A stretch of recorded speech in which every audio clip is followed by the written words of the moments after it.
Welcome to today's edition of Asia Live. We're going to head to Beijing straight away to speak with our correspondent there, Shannon Van Sant, about what's making the newspapers, the headlines over there. Shannon, thank you very much indeed for being with us this morning on Asia Live. Tell us, first of all, one of the big stories there in Beijing, of course, is about the latest to happen to the swimming champion, Sun Yang, who's to be detained for 7 days after a car crash.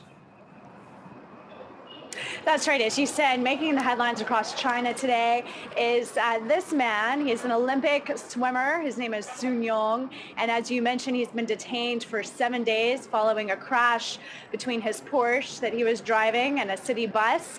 As this headline says, he was fined, detained, and suspended. And he's also making the headlines here in the China Daily. Police detained swimming star for driving SUV without a license. This has really created a bit of an uproar in China because here sports stars are supposed to be role models for the people, and their personal behavior is supposed to be impeccable. And this is not the first time that Sun Yang has been the subject of controversy in China. A couple of years ago, he posted pictures of his girlfriend online, and that also sparked an uproar.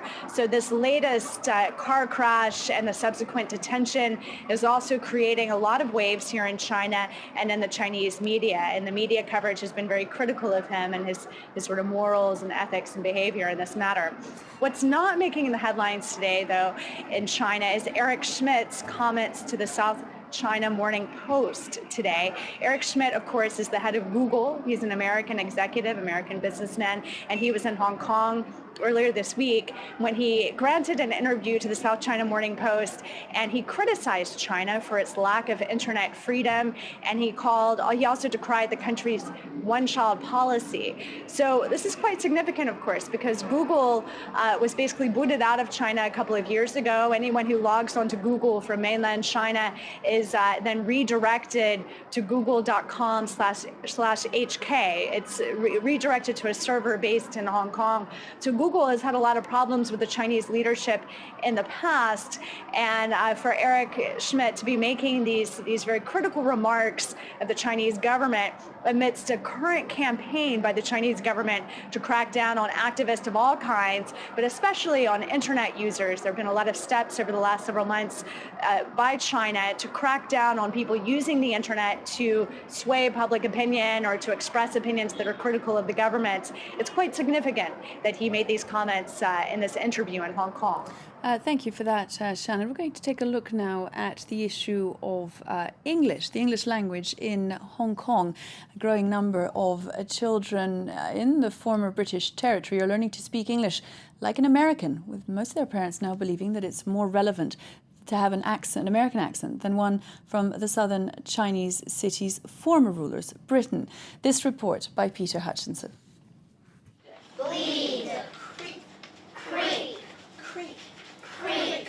These Hong Kong children are at their weekend English class. Sweet. Sweet. Many are just 5 years old, and they are all learning to speak like an American. Casually. I intended to send my son to America for further study, so I choose an American accent. American accents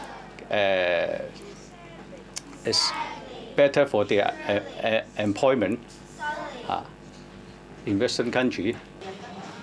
Nature EQ is one of a growing number of schools in the ex-British colony offering English with an American accent. When Frankie Ng started 17 years ago, he had only 40 pupils. Today the school's at maximum capacity, with 350 attending.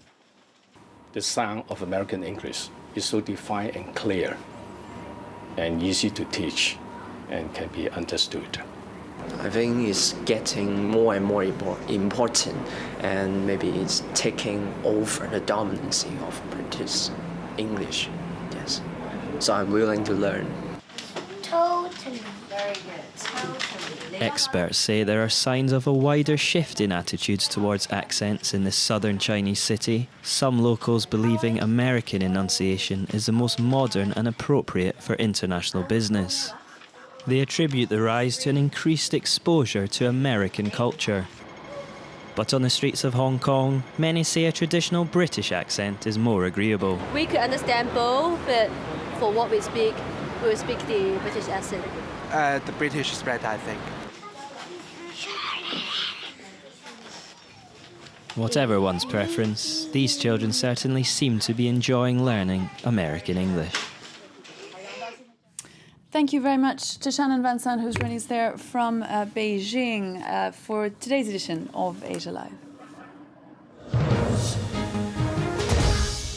57 minutes past 6, we are expecting here in Paris the arrival of the plane carrying the bodies of Ghislaine Dupont and Claude Verlon, the two RFI journalists who were killed in northern Mali on Saturday. They're to be flown home, they're to land within the next few minutes, we expect. We're going to bring you live coverage from Charles de Gaulle Airport, where that plane is to touch down any moment now. We'll also be covering, of course, the ceremony that will be marking the return of the bodies of the two fallen journalists. In just a couple of minutes, all the very latest international headlines. Bye for now.